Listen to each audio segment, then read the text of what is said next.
Tämä on Kehittäjäpodin 10. jakso ja tässä kuullaan yrittäjän tarinaa monelta näkökulmalta ja pian kuulette lisää.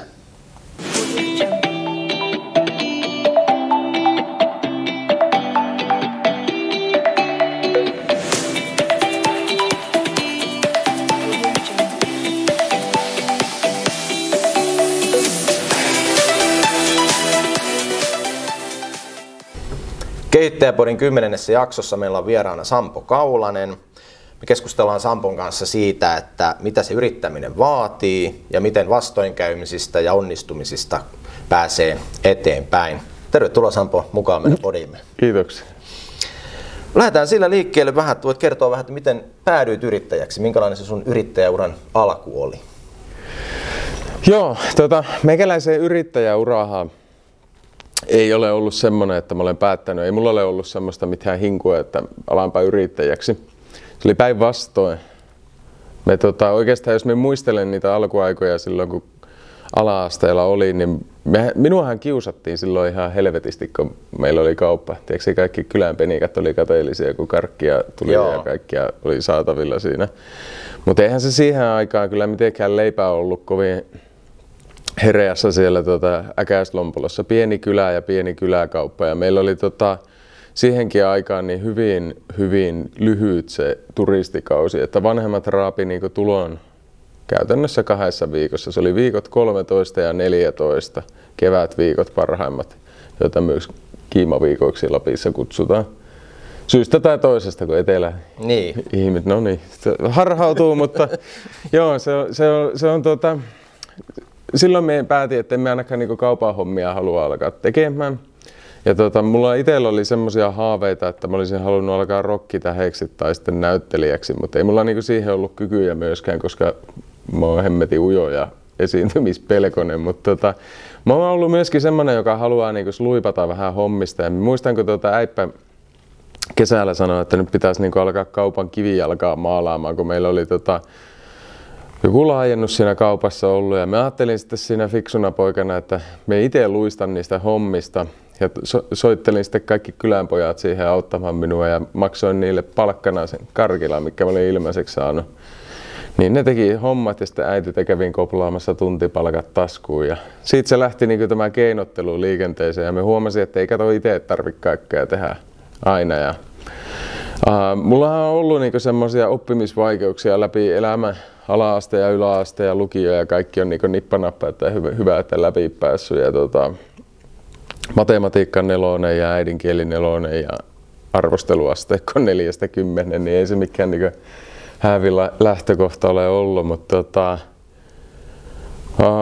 me sitten tehin koko aikuisen ikäni semmoisia vähän niin kuin hanttihommia tuolla Staff Pointilla. Mä oon ollut siivoamassa Airistolla mökkejä ja sitten blogannut paskasia kuppeja tuolla baareissa ja sitä kesti niin kuin sinne 2000-luvun puoleen väliin silloin, kun mä olin 25-vuotias, niin kauan kunnes mä oon tutkinut, että mulla alkoi silloin niin murrosikä loppu. Mä alkoi niin kiinnostaa, että voisi niin jotakin urallakin tehdä, eikä vain pelkästään könytä tuolla yössä. Ja sitten me päätin silloin, kun me asuin etelässä, että me muutan takaisin Lappiin ja koitan alkaa siinä kauppaa pitää. Ja takaisin kun tuli, niin äiti ei mulle sitä niin kauppiaan natsoja heti antanut, vaan se antoi mulle vastuualueeksi semmoisen pakastealtaan pätkän. Ja me sain sillä alkaa sitten harjoittelemaan sitä kaupanpitoa ja siitähän se sitten lähti. Me huomasin, että se pystyt niin siinä omaa myynti boostaamaan tapahtumilla ja kaiken maailman tempuilla. Ja mä huomasin, että se lisäsi niin asiakaskävijöitä siellä kaupalla ja pikkuhiljaa sain sitten markkinoinnin hoitaakseni. Mutta se oli jännää se 2000-luvun alku, kun siihen aikaan alkoi ulkomaan matkailu vetämään Lapissa aika kovin. Ja meilläkin oli niinku parhaimpina aikoina niinku joulu ja justiin tämän viikon 13-14 pääsiäisen aikaan kauppa niitä pakissa porukkaa, että sinne ei kerta kaikkiaan mahtunut kaikki ihmiset sisälle ja jengi joutui jonottamaan niinku ostoskärryjä ja ostoskoreja. Niin siitä lähti niinku idea, että voitaisiin tehdä iso kauppa sinne, iso laajennus ja 500 hengen kylä ja me lähdettiin suunnittelemaan sitä kauppaa, niin se vähän niin kuin paisahti siinä piirustuspöydällä se idea. Ja sitten tuli 5900 neliöinen rakennus ja kustannus sille töllille oli 14 miljoonaa. Toki siinä oli 4 miljoonaa ylimääräistä, koska vähän budjetti paukahti sen 40 pinnaa yli. Perinteinen juttu. Ja jotta ei menisi liian helpoksi se takaisinmaksu, niin just kun saatiin kaupan ovet avajaisissa auki, jos oli muuten, me tilasin sinne soittamaan tuon Hanoi Rocksiin. Ei ollut ihan mikään pienet kinkerit ja Hurricanes. Ja niin tuo Lehman Brothers meni ja kaatui ja alkoi lamaat ja kaikki tämmöiset alamäet. Niin me mietin silloin pitkään aikaa, että miten hemmetti me tästä niin selviän. Ja päätin kuitenkin jatkaa niin sillä valitsemallani tiellä. Eli lähdetään laulattaa sitä ovipumppua ja me päätin siihen aikaan, että me teen tuosta putiikista niin Lapinläänin tunnetuimman kyläkaupan. Ja strategia on se, että se tehdään niin persoonavetoisesti, vähän niin kuin tuo Veskukin täällä päin tehnyt. Ja aloin sitten rakentaa omaa henkilöbrändiä ja me toivon, että se niin riittäisi siihen, että ihmiset tulee sitten katsomaan sinne. Ja toki tietenkin muitakin temppuja siihen, mutta siitä se niin lähti. Ja kyllä minä muistan, mulle naurettiin ihan vitusti, että niin varmaan onnistuu tuommoinen, että niin ihan tyhjästä niin tunnetuimmaksi kyläkaupaksi semmoinen pikkuinen paja tuolta, mutta se on ollut niin kaikki mitä mä oon tehnyt niin markkinoinnissa siihen suuntaan, niin että mikä tuo tunnettavuutta, niin mä teen sen. Mutta siinä oli ihan systemaattinen strategia sulla tavallaan, kun sä lähdit sitä somia ja muuta tekemään. Joo, se oli aivan täysin. Se oli hallituksen pöytäkirjoissa, katsoin vielä 2009, kun mä olen lausunut nämä sanat, että tuosta tehdään ja kaikki mikä ajaa sitä visioa kohti, niin se tehdään. Ja sehän oli vähän sattuman kauppaa. Se ensimmäinen, me tehin paljon semmoisia pienempiä juttuja siinä alkuun ja ne oli niinku kaikkia tapahtumia, pilkkikilpailuja ja hulluja ostoskerruajoja ja kaikkia semmoista, missä pistettiin niinku omaa nahkaa siihen alttiiksi ja paikallislehdet kirjoitti siitä ja se toimi tosi hyvin. Jengiä saatiin sinne paikalle, mutta me ajattelin, että kun meillä asiakkaat on niinku 90% etelästä, niin se pitäisi olla vähän joku isompi juttu, että miten sen saisi sen lärvin niinku näkymään. Ja se oli jännä, kun se oli aivan niinku, se oli joku tammikuinen ilta, me selasin internettiä ja mietiskelin jo syntyjä ja syviä siinä, niin tuli jumalauta yhtäkkiä semmoinen ilmestys siihen minun ruuduun eteen ja se oli Diilin työhakemus. Joo. Jallis oli siinä, että hän hakee niinku toimitusjohtajaa projektille ja Diiliohjelmaan kilpailijoita. Ja mä ajattelin, että helvetti, tuossahan se on se tilaisuus, että se on ensinnäkin niinku näkyvyyttä ja sitten se on business-aiheinen ohjelma ja tuohan toimisi hyvin. Ja mehän hakkasin siltä seisomalta mailin sinne ja niin siinä kävi, että minut kutsuttiin sitten tuonne Helsinkiin koekuvauksiin. Ja se oli hauska, kun me menin sinne. Mehän tykkään pukeutua niinku huppariin ja mahdollisimman niinku letkehän asuihin, koska ne on mukavia päällä. Ja me menin sinne huppari päällä sinne helvetin koehaastatteluun ja se oli karmea, kun aukasin oven, niin siellä on kaikilla puvut päällä. Ja meikäläinen seisoo siellä reppuselässä oven pielestä ja ne katsoi, että mikä hemmetti sieltä tuli sisälle. Mutta mulla oli repussa mukana Sammalvaaran munkkeja. Mä olin päättänyt, että me lahjon ne. Ne oli niinku paikallisia munkkeja ja sillä lähdettiin niinku sitä kisaa leipomaan auki. Mutta se meni yllättävän hyvin. Se oli ensimmäinen koehaastattelu. Jallis ei ollut siellä vielä. Okay. Mutta ne sanoi, että seuraava on sitten Jalliksen tentti ja he suosittelee sulle puvuostoa, jos meinaat siitä mennä läpi. Ja niinhän siinä kävi, että mä pääsin sitten jatkoon ja kävin hakemassa Rovaniemen Dressmanilta itselleni puvun ja painuin takaisin Helsinkiin. Ja sitten siellä oli, oliko se Marika Makaroffi ja Jallis ja jotakin muita pamppuja. Ne vuoron perään pommitti minua kysymyksillä. Ja mä muistan, kun Jallis sitten yhtäkkiä heitti mulle, että minkä takia sä oot hänen ohjelmaa hakemassa, että kun sä oot yrittäjä ja hän hakee toimitusjohtajaa. Sitten mä mietin siinä, että hitto, että valehtelenko minä sille vai mitä minä sanon. Ja sitten me päätin, että no okei, no minä sanon totuuden ja sanoin sille, että kuule, että en me oikeastaan ole kiinnostunut tästä sinun hommasta ollenkaan, että me haluan hyötyä vain sinun ohjelmasta. Miten se otti tiedon vastaan? No siinä oli semmoinen hiljainen tuijotteluhetki puolin ja toisiin ja sitten kun se tilaisuus loppui ja me lähdin sitten lavalta pois, niin me kuulin, kun se sanoi niille kavereille, että jumalauta, että ensimmäinen rehellinen työnhakija. Ja ei siinä mitään. Ilmeisesti se teki sitten vaikutuksen, kun sinne sisään päästiin, mutta toki siinä vaiheessa, kun pääsin sisälle, niin tiesin, että minun rooli on todennäköisesti siellä sitten vähän niin kuin semmoisena persoonana olla mukana, että kenkää tulee jossakin vaiheessa anyway. Kyllä, joo. No tavallaan sä tilasitkin sen potkut jo siinä haastatteluvaiheessa. Että... Joo, mutta se oli hyvä. Kato, mä ajattelin, että kun me nyt sinne sisälle kerran pääsin ja meillä oli siinä sitä telkkarityötä pitkään aikaa. Me sillä roikuin kuitenkin mukana yli puolet. Pääsinkö me nyt 5. vai mihin saakka se nyt kestikin se matka, niin me samaan aikaan keräsin itselleni semmoisen vihkon täyteen kaikkia semmoista paljastettavaa matskua, että sitten kun se ohjelma lähtee liikkeelle, niin me alan vuotamaan Seiskaa ja Iltalehtiä ja kaikki niin semmoista juorua. Niin joka kerta kun ohjelma tulee ulos, niin sen TV-näkyvyyden lisäksi niin me sitten kerron vähän Seiskaan juttua ja maalaan sitä, niin me saan sitten koko muun median mukaan siihen. Ja joo. Se oli semmoinen ihan systemaattinen touhu, että miten sitä lähdettiin lypsämään sitä palstaa aikaa siitä. Ja se oli aivan hullua.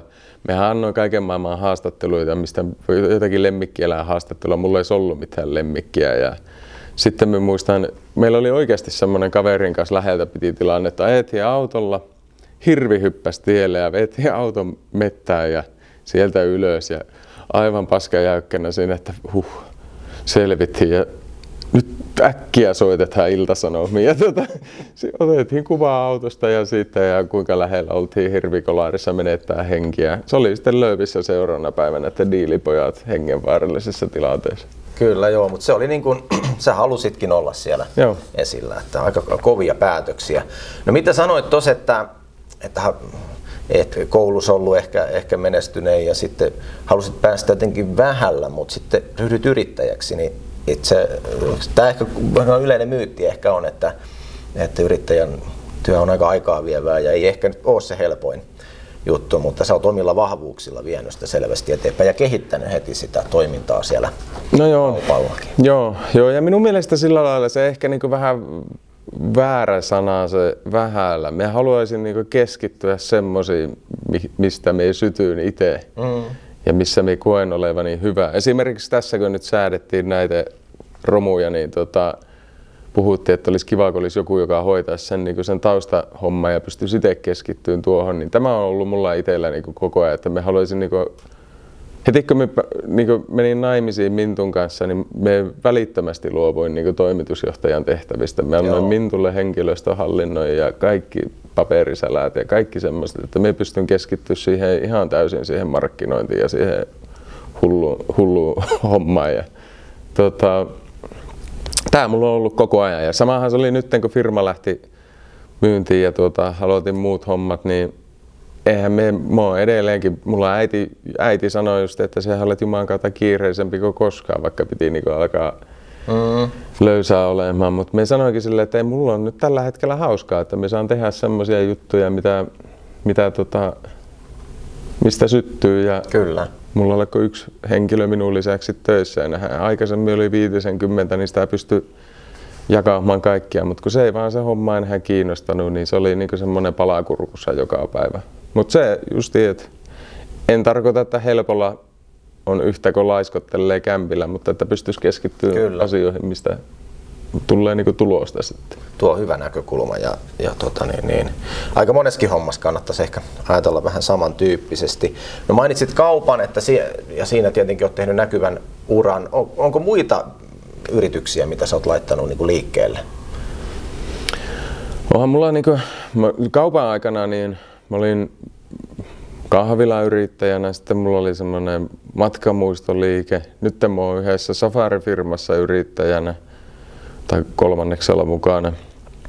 Sitten nyt on tämä Sammon Luxury Travels, eli luksusmatkoja aletaan järjestämään. Sittenhän aikanaan, mitä onko se yritys erikseen, mutta se oli niin esiintymispuolta, että me kuljin paljon puhumassa ja tekemässä someyhteistyötä, että se on ollut niin semmoista kaiken näköistä niin touhua, mutta tällä hetkellä mulla niin vettää eniten tuo matkailutuote, että se on nyt se iso ja uusi juttu, että me investoin Leville muutaman miljoonan ja ostin sieltä semmoisen aivan eturinteestä. Siihen nousee Levin, siinä on semmoinen Glacier-jäätikkörinne, niin sen eturinteellä, niin siitä ostin 5 kerroksesta sen penthouse, niin se on 300 neliöinen ja sitten yhden villan siitä. Ja nyt me ollaan niinku hakemaan semmoisia varakkaampia matkustajia ja niille tarjoamaan kaikki palvelut, mitä niiden sairaat mielet keksiikin, niin hoidettaa. Kyllä. Ja sitten on vielä yksi semmoinen resorttihomma mielessä, mutta siitä ei vielä pysty sanoa mitään, mutta eihän me tästä alasta mitään tiedä. Mutta Joo, mutta rohkeasti heittäytyy mukaan vaan. Joo, kyllä mä olen huomannut, että se on hemmetin paljon se, että sä lähdet niinku tekemään sitä juttua. Ei sinun tarvitse välttämättä edes tietää siitä asiasta yhtään mitään. En mietinyt sitä kauppa-asiastakaan mitään. Toki se auttaa asioissa tosi paljon, että jos sulla on jotakin teoriaa, koulua tai kokemusta.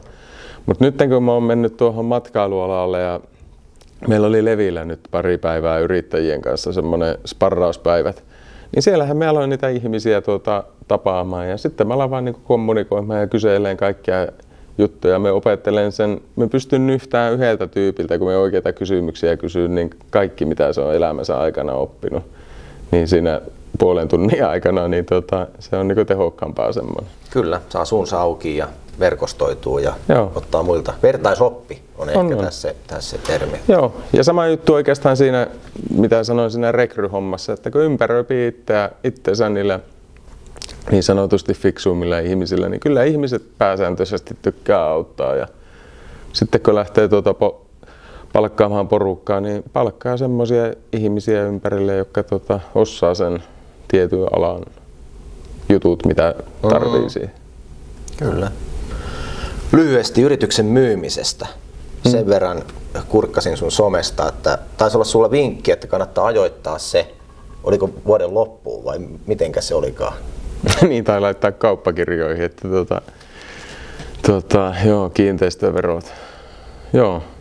Noissa on kaiken maailman pikkujuttuja. Mehän tehin tuon kaupan, että se nyt oli se kiinteistövero varmaan pieni lillukanvarsi siinä, mutta kun me kesken tai alkuvuodesta sen myypäsin, niin sitten tämän vuoden kiinteistöverot tuli vielä mulle maksettavaksi. Kyllä siinä 20 tonnia tuli vähän turskaa, mutta Joo. Se oli oppirahoja sekin. Joo. Muistaa ensi kerralla, kun tekee, että niin. laitetaanpa pykälä. Että onhan noissa, tuo oli varsinkin nyt kun tehtiin kauppaa, niin Kesko on kuitenkin tuommoinen pörssiyhtiö, niin voin sanoa, että ei se mikään niinkö iisein kohe ole, kenen kanssa kauppaa aletaan tekemään. Ja sekin oli hyvä. Me alkuun niin googlasin ja katsoin, että miten yrityskauppoja tehdään. Niitä oli niitä helvetin välittäjiä vaikka kuinka paljon ja vaikka minkälaista. Sitten kun me kiihyn nopeaa, mulle tulee semmoinen toivoton olo. Mulla on diagnoosi ADHDsta, niin sitten mä olin silleen läppäri kiinni ja fuck it, me hoidaa itse tuo homma. Mutta kun puhelin kouraa ja Keskon niin ylöskö pystyy, niin soittaja sanoo, että mä haluan myydä tuon liikkeen, niin kyllä se sitten lähtee etenemään. Joo. Sitten vaan joku lakimies siihen kylkeen, niin eikä se sitten. Aika suoraviivasta toimintaa, mutta se selvästi toimi tässä. Ja se ehkä on ominaista sitten, niin sillä tyylillä kannattaa toimiakin. No mites muuten yleinen yrittämisen ilmapiiri Suomessa tällä hetkellä? Miten koetko sä, että täällä on hyvä olla ja touhuta? No se vähän riippuu minä päivänä sä kysyt multa. Mulla oli tuossa toissa päivänä semmoinen meltdowni menossa, että niin kuin sanoin somessa, että me en suosittele yrittämistä kellekään, missään tilanteessa. Mutta sitten kun se päivä meni ohi, niin kyllä se taas ihan kiva oli. Mutta se on jännä, kun mä oon kiertänyt tätä Suomen maata noissa puhekeikkojen puolesta ja saanut olla vaikka kuinka monessa yrittäjätilaisuudessa mukana, niin mä oon huomannut, että se sama ongelma mikä nousee riippumatta paikkakunnasta ylös, niin on semmoinen, että yrittäjät kokee, että alueella ei tehdä tarpeeksi niin yrittäjän välistä yhteistyötä. Ja mä oon pohtinut sitä, että kun se on joka hemmetin laaksossa sama ongelma ja kaikki yrittäjät sitä vatvoo, mutta miksi ne ei vaan sitten niin tee? Sehän ole kommunikointia, suu auki ja alkaa niin tekemään. Se olisi semmoinen kova juttu, jos ihmiset tai yrittäjät enemmän löisi hynttyitä yhteen ja alkaisi tekemään kimpassa, koska kyllä se yleensä, kun naapurikin menestyy, niin siinä itsekin menestyy. Et se ei ole semmoinen, että se häviää sinun taskusta se raha. Mutta kyllä se minun mielestä totta kai se voisi olla vähän helpompaakin ja semmoista kannustavampaa. Et minun mielestä yrittäjä on kuitenkin semmoinen, että siinä on semmoinen se ei välttämättä ole se raha aina se tärkein, mutta se on kuitenkin jonkunnäköinen mittari, miten se onnistut. Ja se on semmoinen työkalu, millä sä pystyt tekemään asioita eteenpäin, jotta se mylly lähtee jauhaan. Ja se yrittäjäuran alussahan vaikein on se just, että kun siinä on kaiken maailman maksuja koko ajan, verottaja tuntuu, että se kuppaa hengiltä ja sitten on kaikkia pakollisia lelliä ja telliä ja vakuutusta ja sitä sun tätä, niin se tehdään vain kerta kaikki ihan mahdottomaksi. Ja muun muassa tuon luksusmatkailupuolella me huomasin, että toki nekinhän on tehty suojellakseen asiakkaita, mutta esimerkiksi matkapakettilaki, kun luki siinä, ja näin olikin, että kun me paketoin matkan, johon me laitetaan jotakin palveluja sisään, niin siinä pitää kilpailuvirastolle tai jollekin instanssille toimittaa takuut, että sulla on sitten varmana tämä paketti toimittaa asiakkaalle, niin sen takuun summa oli 350 €. Oho. Ja jos ajattelee, että sä oot aloittava yrittäjä ja sulla ei ole mitään mitä laittaa vakuueksi, niin se kaatuu siihen. Se jää siihen. Joo. Ja toinen oli sitten tuo matka, tai siis tämä rahaliikennehomma Paytrailin kanssa. Siellä piti 50 tonnia kaivaa. Et sulla on 500 000 pitäisi olla kanissa melkein heti, että se saattaisi verkkosivut auki. Joo. Niin, kyllä me mietin siinä, että ei se ole ihme, että niitä on aika vähän sitten semmoisia toimijoita liikenteessä. Ja tässä ei puhuta edes investoinneista vielä, saati mistään muusta. Kyllä. Niin, ne erikseen, tai lisäksi tuohon vielä, mitä sulla nyt onkin. Niin Joo. Joo, ei siihen kaikki lähde tuohon bisnekseenkään mukaan. Ei, ja sitten me mietin itsekin just, että miksi me edes lähdin näihin, kun mä olisin voinut olla sillä kämpilläkin. Mutta se on luonne vähän semmoinen, että ei sitä... Mulla vaimo sanoi, että se jaksoi 52 tuntia lojua siellä kämpillä ja sitten se lähti se ralli liikkeelle. Okei, joo. Että ei varsinaista eläköitymistä ei tapahtunut sitten vielä. No ei se vielä kuitenkaan. Ei, mutta tässähän pitää päivät kuluttaa jotenkin anyway, olit se eläkkeellä tai sitten töissä. Niin kyllä mä oon miettinyt, että se olisi kaikista kivoin tuhlata ne hereilläolotunnit sillä lailla, että saisi mahdollisimman paljon irti siitä, että vähän sytkettä. Ja senhän takia mekin on täällä nyt, että nämä on kivoja juttuja, saapii touhuta ja liikkua. Me lensin Kittilästä Helsinkiin ja Helsingistä junalla tänne ja kohta takaisin Helsinkiin ja sieltä Kittilä. Ei tämä mikään, tämä on ihan järjetön reissu. Joo, no joo, mukava olla osa tätä sun reissua. No miten onnistuu sitten työ- ja vapaa-ajan erottelu? Erotteletko? Onko se mahdotonta? Kyllähän ne työ- ja vapaa-aika aika helposti sulautuu sillä lailla yhteen, että se on elämää mitä elää, mutta toki me koitan saada semmoista aikaa, että me pystyn olemaan läsnä sillä lailla normaalisti vaimolle ja lapsille, että silloin ei työasiat roiku siinä mukana. Että mulla on vähän semmoinen morkkis esikoisen kanssa, että se kauppa-aika vei minun sen läsnäoloajan häneltä ja silloin en osannut erottaa yhtään, että se oli sitten oli läsnä vaan sille työlle.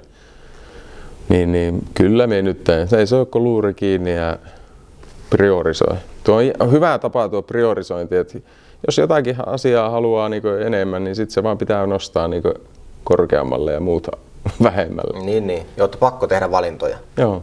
Mihinkä keskittyy. Joo, ei se onnistu kaikki. Siitä tulee helvetinmoinen ressi, jos haluaa itsestä pitää huolta ja haluaa pitää perheestä huolta ja sitten samaan aikaan haluaa yhtä lailla olla töissäkin, että kaikki on samalla tasolla, niin kyllä siinä niin burnoutti tulee. Että se vaan kannattaa säädellä sillä lailla niin jaksojen ja resurssejen mukaan, että ei se jonkun aikaa sitä saattaa jaksaa niin mukaan repiä täysillä, mutta sitten kun se iskee se väsymys ja semmoinen ylikuorma päälle, niin se saattaa olla aika syvä kuoppa sitten.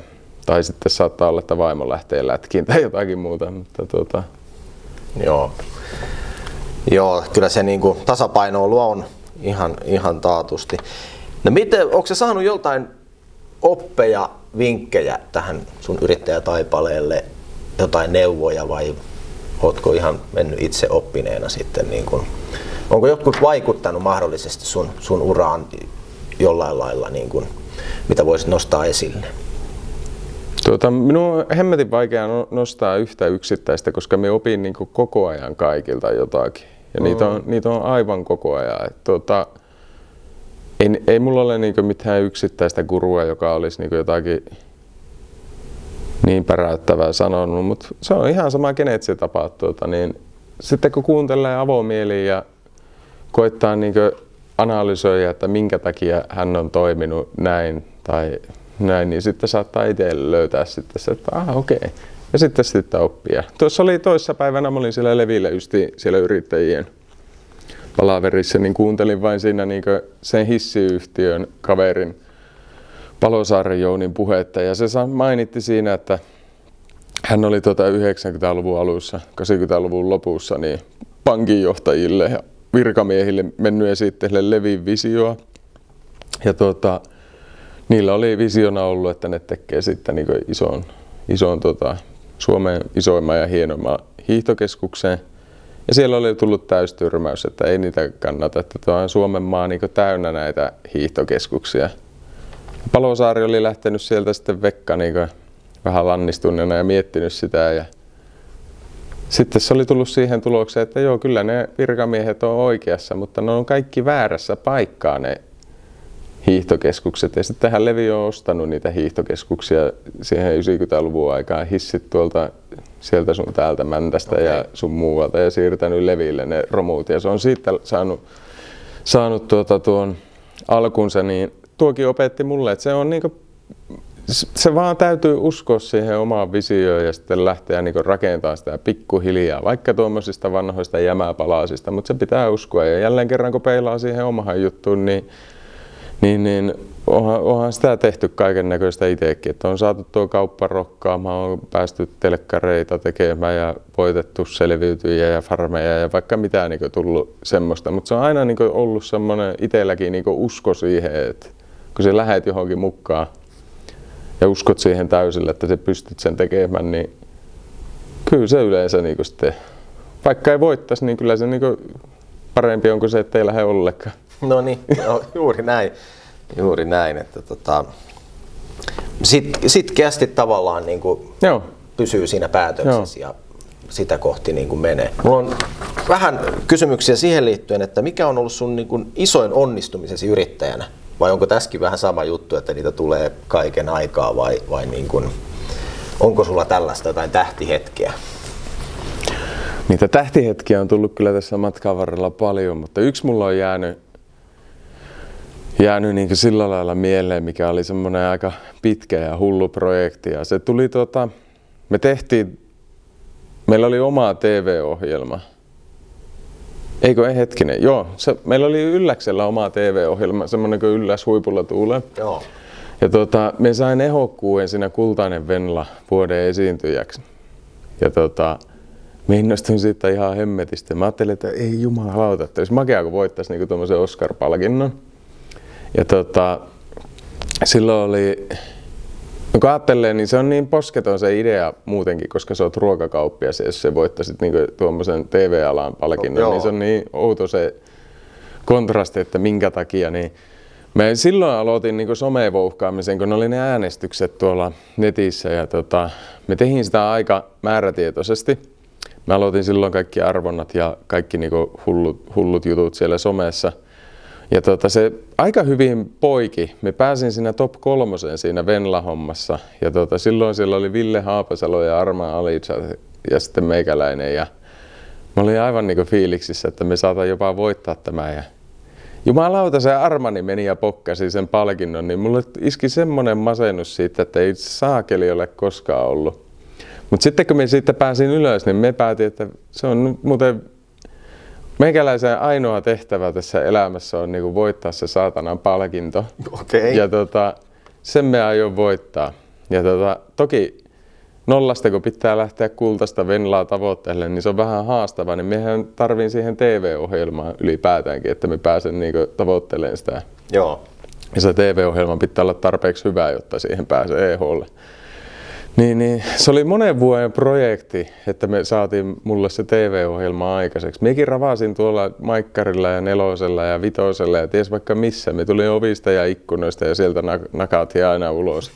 Ja aina uuden idean kanssa. Ja onneksi sitten löytyi tarpeeksi hyviä tyyppejä, jotka niinku vähän hioi sitä ideaa. Ja saatiin ohjelma aikaiseksi ja sitten tehtiin se ohjelma.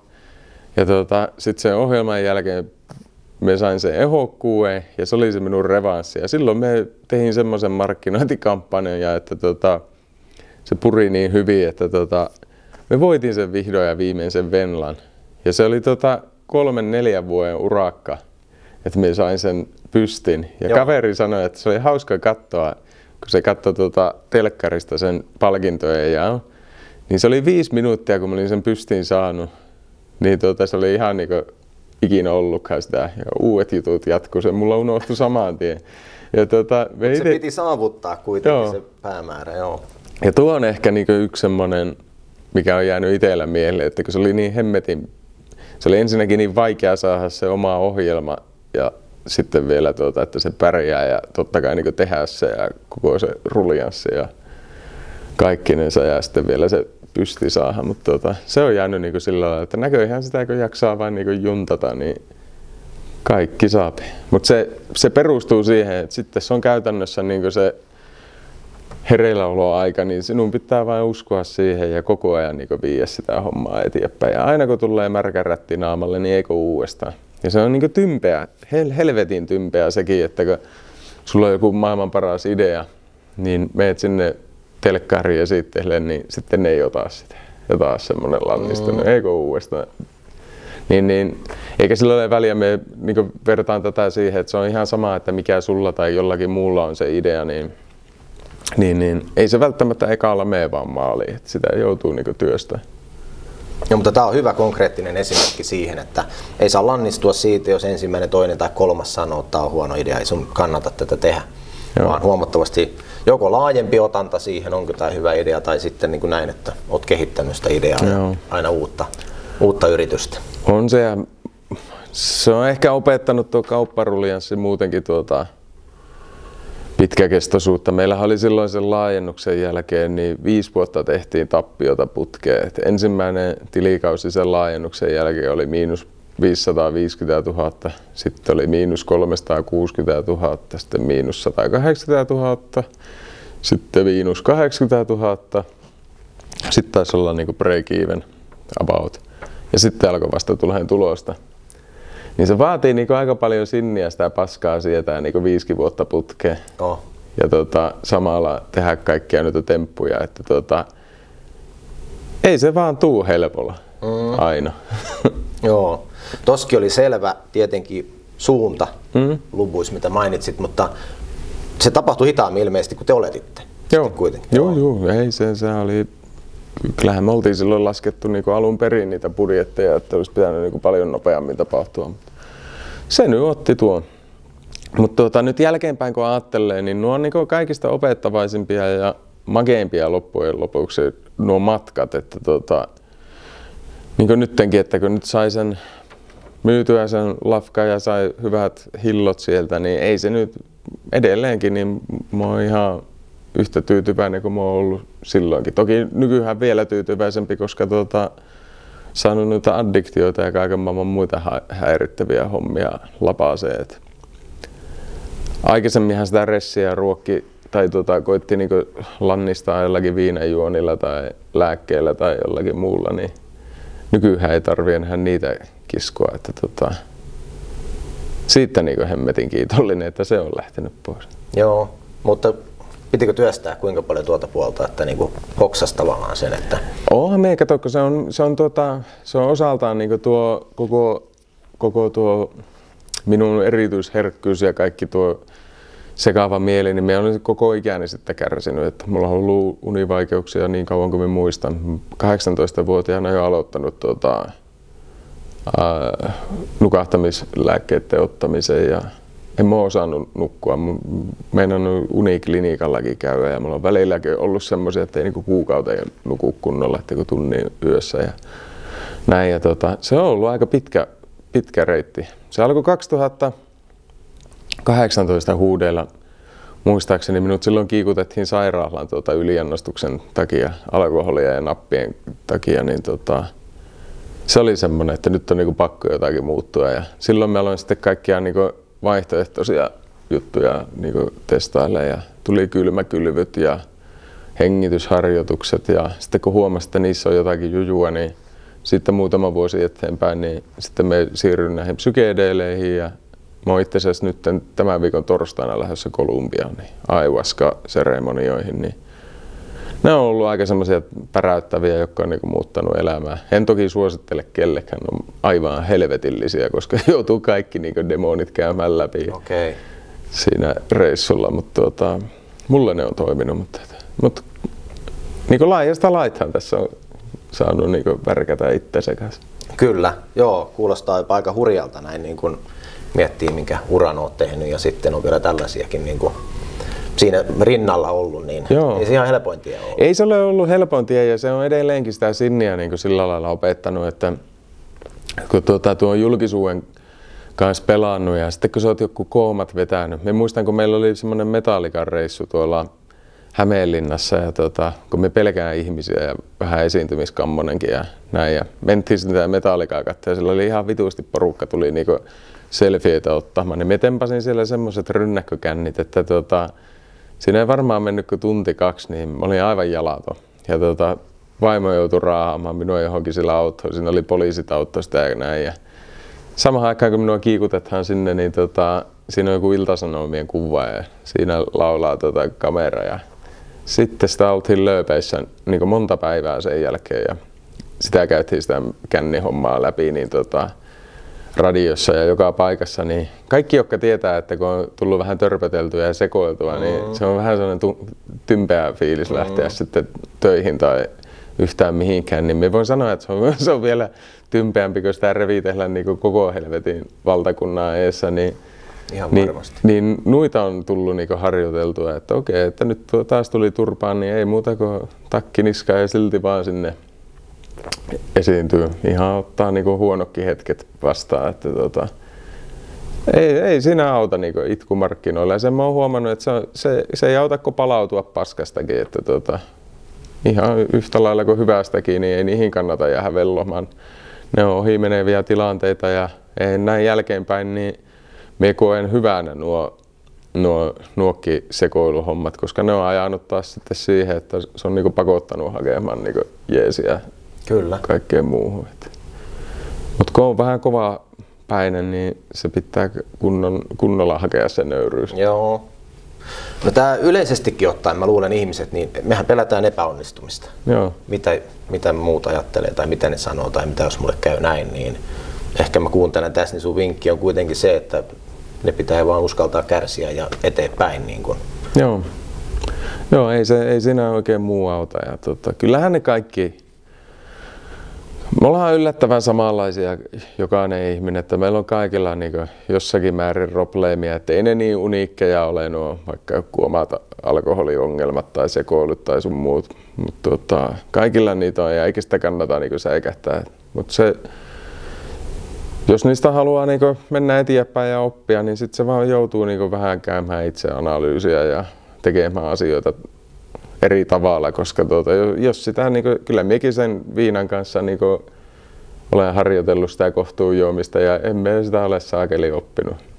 Mä olen kuitenkin sitä oppinut jo 15-vuotiaana ottamaan ja 42-vuotiaana kun mä nyt heitin sen vekeen, niin siihen saakka reenannut ennen kuin tajus, että ei se vaan pysy lapasessa. Joo. Ja mullahan ei sillä lailla ole ollut semmoista, että mitenkään niin viikkotolkuilla jäisi putket päälle, mutta että semmoinen on ollut aina, että kun ottaa, niin sitten se on niin irti käsistä. Se on niin meikäläisen persoona jossakin apupojan paikalla ja joku muu istuu rattiin ja se ei ole mikään miellyttävä persoona. Joo, okei. Joo. No mites tätäkin katsoo nyt sitten ihmiset ja yrittäjät tai sellaisia aikovaksi, niin olisiko meillä jotain vinkkejä antaa nyt sellaisille tähän loppuun, että niin kun, mihinkä asioihin kannattaa keskittyä, minkälaisia juttuja kannattaa miettiä. Niitä on toki tullutkin tässä jo paljon tämän haastattelun aikana. Mutta... Niin, minun mielestä ehkä silloin, jos jotakin lähtee tekemään tai haluaa niin varsinkin yrittäjänä tehdä, pätee myöskin kyllä toki tuohon työelämän puolellekin, niin se kannattaa oikeasti funtsia kauan aikaa, että onko se ala semmoinen, että sitä jaksaa sitten silloin huonoinakin päivinä tehdä, että jaksaa syttyä silloinkin, kun on hankalaa, koska niitä hankalia aikoja tulee vääjäämättä aina. Ja se silloin paskanakin aikana se olisi kiva, että se homma sytyttää. Ihan samalla lailla kuin parisuhteessa tai avioliitossa, että se muija jaksaa sytyttää vielä silloinkin, kun ei välttämättä ole kivaa, niin silloin ne jaksaa yleensä ne myrskyisemmätkin ajat mennä ohi. Mutta sitten jos on semmoinen, että vähän niin kuin puolivahingossa perustat jonkun firman, mikä ei nyt välttämättä ole oikein sydämen lähellä ja tekisi mieli jotakin muuta tehdä, mutta se joudut sinne kuitenkin joka aamu hiihtämään, niin kyllä se alkaa pikkuhiljaa tulla se palakurkku, että ei jumalauta, että emme halua tehdä tätä. Niin se on minusta ihan hyvä niin kuin pohtimisen paikka. Kyllä. Joo, toi pätee kyllä varmasti ihan kaikkeen. Että hyvä vinkki. Meidän pitää tästä nyt ottaa kaikkien talteen tämä. Tämä oli erittäin avartava keskustelu ja tästä tuli hyviä vinkkejä ja näkökulmia näihin asioihin, niin yritystoimintaan kuin muutenkin elämään liittyen. Ja pitää muistaa kysyä muilta yrittäjiltä, muilta toimijoilta vinkkejä, neuvoja ja se vertaistuki, niin se on kyllä, ainakin ymmärsin, että sulla aika jatkuvaakin jopa. On joo. Joo, ja tuossa muistaa se, että kun niitä vinkkejä tulee, niin ei myöskään antaa vaikuttaa silti siihen, että ei nekään välttämättä oikeassa. Että jos sä uskot johonkin asiaan ja vinkinantaja sanoo, että ei tosta mitään tule, niin sitten kannattaa kysyä joltakin muultakin. Ja sitten jos kaikki on samaa mieltä, niin sitten miettiä, että onko ne oikeassa. Mutta aina mitä erikoisempi juttu on päällänsä, niin se enemmän ihmiset epäilee sitä. Kyllä, mutta ei saa lannistua siitä. Ei, paitsi silloin, jos se on oikeasti niin kuin ihan susipaska, että se on oikeasti niin kuin intervention paikka, niin kyllä se...